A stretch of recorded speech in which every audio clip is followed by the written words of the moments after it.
যখন ক্ষমতায় ছিল, পৃথিবী শাসন করেছে, তখন আমাদের দেশে মুসলমানদের সংখ্যা ছিল 70%-এর উপরে। কত পার্সেন্ট? 70%। খেয়াল করে 70% মুসলমান সংখ্যা ছিল। কিন্তু আমাদের দেশে দিনের কাজ বন্ধ হয়ে যাওয়ার কারণে, দাওয়াতি মিশন বন্ধ হয়ে যাওয়ার কারণে এই মানুষগুলো কমতে কমতে কমতে কমতে কমতে কমতে 1950 সালের হিসাব অনুযায়ী এই মোজাম্বিকে মুসলমানের সংখ্যা নেমে এসেছে 27%। কত পার্সেন্ট? কথা বলে কত পার্সেন্ট? 27%-এ মুসলমানদের সংখ্যা নেমে এসেছে। ছিল কত? কথা বলে ছিল কত? 70% থেকে 27%-এ নেমে এসেছে 1950 সালে। ওনারা বললেন আমাদের আলেম ওলামারা তো পাগল হয়ে গেল, আমাদের আকাবিররা পাগল হয়ে গেল, আমাদের যারা বুজুর্গ ছিল তারা পাগল হয়ে যাচ্ছে।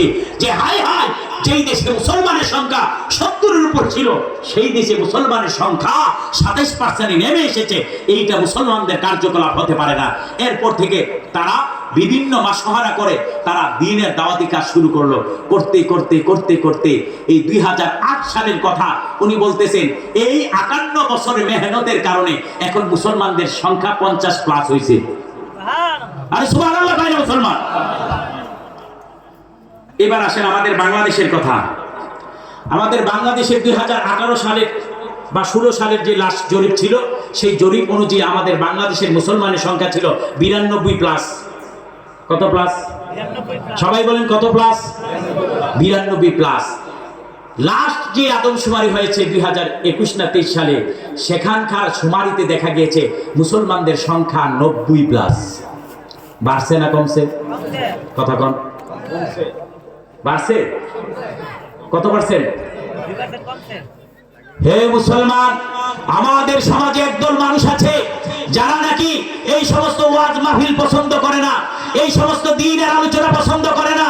তারা মনে করে থাকে আমরা নামাজ পড়ি, আমরা রোজা রাখি, আমরাই তো দ্বীনের কাজ করতেছি, তাহলে আমাদের আর দাওয়াতের কাজের দরকার নাই। আজকে যদি দ্বীনের দাওয়াতের কাজগুলো বন্ধ হয়ে যায়, ওয়াজ মাহফিলগুলো বন্ধ হয়ে যায়, মুসলমানের সংখ্যা 90 না 9%-এ নেমে আসবে, কোনো সন্দেহ নাই। আশ্চর্য মুসলমান, আমাদের কি হলো আজকে? আজকে আমরা দ্বীনের দাওয়াতের কাজ করতে পারছি না বলে আজকে 92 থেকে 90%-এ নেমে এসেছে।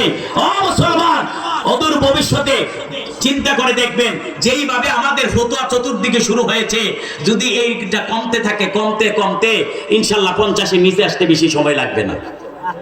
আশ্চর্য আমরা। ওয়াজ মাহফিল করলে নাকি লস হয়ে যায়, ওয়াজ মাহফিল করলে লক্ষ লক্ষ টাকা খরচ হয়ে যায়। এইগুলি কোনো সুস্থ মানুষের কল্পনা হতে পারে না। কারণ এই ওয়াজ মাহফিল থেকে কারোর বাপদাদার কিচ্ছা বলা হয় না, এই ওয়াজ মাহফিল থেকে কারোর ব্যক্তিগত কিচ্ছা কাহিনী বলা হয় না। এই ওয়াজ মাহফিলগুলো থেকে কোরআনের বাণী উচ্চারিত হয়, রাসূলুল্লাহর হাদিসের বাণী উচ্চারিত হয়, আর মানুষগুলো শিখে শিখে বুঝে বুঝে আমল করার চেষ্টা শুরু করে। ঠিক না বেঠিক? এমনিতেই তো আমাদের আমল শেষ, উঠে যাচ্ছে। কথা বল না, এমনিতেই আমরা আমলহীন হয়ে যাচ্ছি। আর যদি এই কোরআনের মাহফিল বন্ধ হয়ে যায়, দ্বীনি আলোচনা বন্ধ হয়ে যায়, দ্বীনি মজমা দ্বীনি জলসা বন্ধ হয়ে যায়, তাহলে মুসলমানিত্ব নিয়ে টিকে থাকতে পারবেন না।